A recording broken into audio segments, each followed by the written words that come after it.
पाणीपुरवठा सुरळीत करण्यासाठी वंचित बहुजन आघाडीचे निवेदन। दर्यापूर तालुका व शहर पाणीपुरवठा नियमित न झाल्यास उग्र आंदोलन करण्याचा इशारा संजय भाऊ चोरपगार। दिनांक 2 मार्च 2025 रोजी जीवन प्राधिकरण दर्यापूर येथे संजय भाऊ चोरपगार जिल्हाध्यक्ष पश्चिम वंचित बहुजन आघाडी यांच्या मार्गदर्शनात तात्पुरत्या स्वरूपाचे निवेदन देण्यात आले।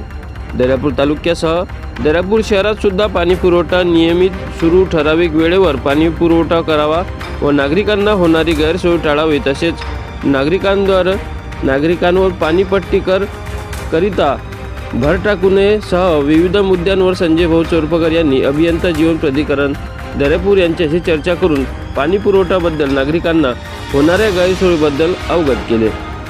नागरिकांना सुरळीत पाणी पुरवठा झाला नाही तर भविष्यात उग्र आंदोलनाचा इशारा सुद्धा संजय भाऊ चोरपगार यांनी दिला आहे।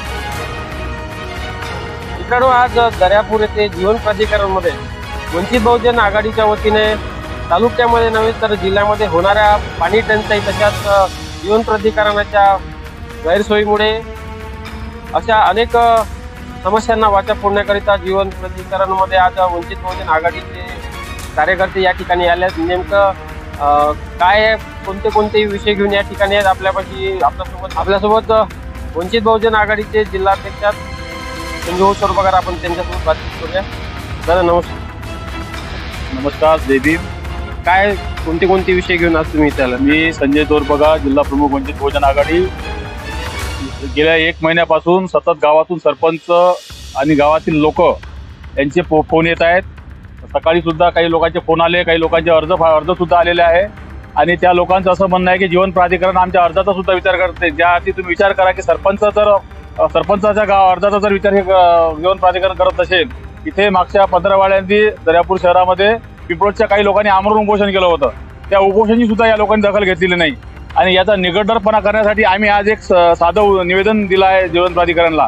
तर यानंतर जीवन प्राधिकरण जर सुधारली नाही किंवा यांनी पाण्यामध्ये नियमितता जर ठेवली नाही तर आम्ही इथं तोडफोड आंदोलन करू, उग्र आंदोलन करू। काय वाटतं तुम्हाला, जीवन प्राधिकरणाच्या वतीने जाणीवपूर्वक हा नागरिकांना त्रास देण्यात येतो? जाणीवपूर्वकच म्हटलं पाहिजे, कारण जीवन प्राधिकरण काय करत आहे, जीवन प्राधिकरणने एक आता लाऊडस्पीकर फिरवलेला आहे। त्या लाऊडस्पीकरमध्ये जीवन प्राधिकरण म्हणते पाण्याचं देयक जर भरलं नाही तुम्ही तर आम्ही तुमचं नल कनेक्शन बंद करू। ज्यावरती जीवन प्राधिकरण पाणीच देत नाही लोकांना, तर हे पैसे कुठचे मागत आहेत?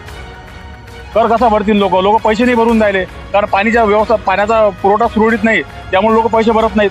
त्यांनी पुरवठा सुरळीत करावा, लोक पैसे भरतील आणि हे तंबी देत आहेत की तुम्ही जर पैसे नाही भरले तुमचं कनेक्शन बंद करू, आणि हे अरेराई करत आहेत, मक्तेदारी करत आहेत, हे चुकीची आहे। निश्चित दादा, तसंच दर्यापूर तालुक्यांमधून अनेक गावातील समस्या अशा आहेत की गढूळ पाणी एका आठवड्यापासून 2 आठवड्यापासून पाणी गढूळ येत आहे, तरी पण हे काही करत नाही। त्यावर यामध्ये यांनी ज्या कर्मचाऱ्याची नेमणूक केलेली आहे त्या कर्मचाऱ्यामध्ये जे ठेकेदारी पद्धतीचे जे कर्मचारी ठेवलेले आहेत, रोजंदारी कर्मचारी आहेत, त्यातले निम्मे कर्मचारी दारू पिऊन राहतात आणि शुद्धीवर नसल्यामुळे ते पाणी गढूळ येते। शुद्धीवर नसतात ते तर काय ते फिल्टर बेंडवर लक्ष देतील? फिल्टरच होत नाही पाणी आणि ते पाणी गढूळ पाणी येते। काही ठिकाणी तर असं आहे की लोक त्याला फोन करतात, कार्यभार नळ सोडणं, तर म्हणजे सोडीन मी माझ्या मतानं, मी आता माया पाहिन, जाय तुला कुठे जायचं तर कर, माय काय करायचं आहे तुला, तर अशी भाषा ते पाणी सोडणारे करतात। एक तर ते सावळे म्हणून आहे या समता नगरामध्ये, त्याला सकाळी फोन केला, कार्यभार पाणी का सोडलं नाही, तर साहेब म्हणे भाऊ म्हणे माया म्हणे फोन म्हणे घरी ठेवला होता म्हणे, मॅडम फोन तू उचलतच नाही ना, तुला कालही फोन लावले, आजही फोन लावले, सकाळी फोन लावले, फोनच नाही उचलत, ते जाणून फोन उचलत नाहीत, कारण शुद्धीवर राहत नाहीत ते। म्हणून ही ठेकेदारी पद्धती बंद करण्यात यावी व त्यांना या साहेबांना देशमुख साहेबांसोबत मी आता बोललो, देशमुख साहेबांना म्हटलं त्यांना तुम्ही लेखी पत्र द्या, म्हटलं त्यांना शोकास मागा मग असं का करत आहे म्हणून। सध्या जीवन प्राधिकरणच्या अधिकाऱ्यांना तुम्ही किती दिवसात जीवन प्राधिकरणच्या अधिकाऱ्यांना मी 7 दिवसाचा अल्टिमेट दिला। 7 दिवसामध्ये यांच्या वर्तणुकीमध्ये जर सुधारणा झाली नाही तर आम्ही इथं उग्र आंदोलन करू। उग्र आंदोलन म्हणजे कार्यालय बंद करून टाकू, तोडफोड करू इथं आणि कार्यालय बंद करू। आमच्यावर पोलिसांनी गुन्हे सुद्धा दाखल केले तरी चालतील, परंतु आम्ही उग्र आंदोलन करू। जोपर्यंत सुधरत नाही तोपर्यंत असं वंचित बहुजन आघाडी करणार आहे। आम्ही फक्त त्यांना आज इशारा दिला, आम्ही 10, 15, 20 लोकांनी आज फक्त त्यांना निवेदन दिलं आणि इशारा दिला। पोलिसला सुद्धा आम्ही सांगितलं की यांनी जर यांच्या कार्यात सुधारणा जर केली नाही तर आम्ही उग्र आंदोलन करू।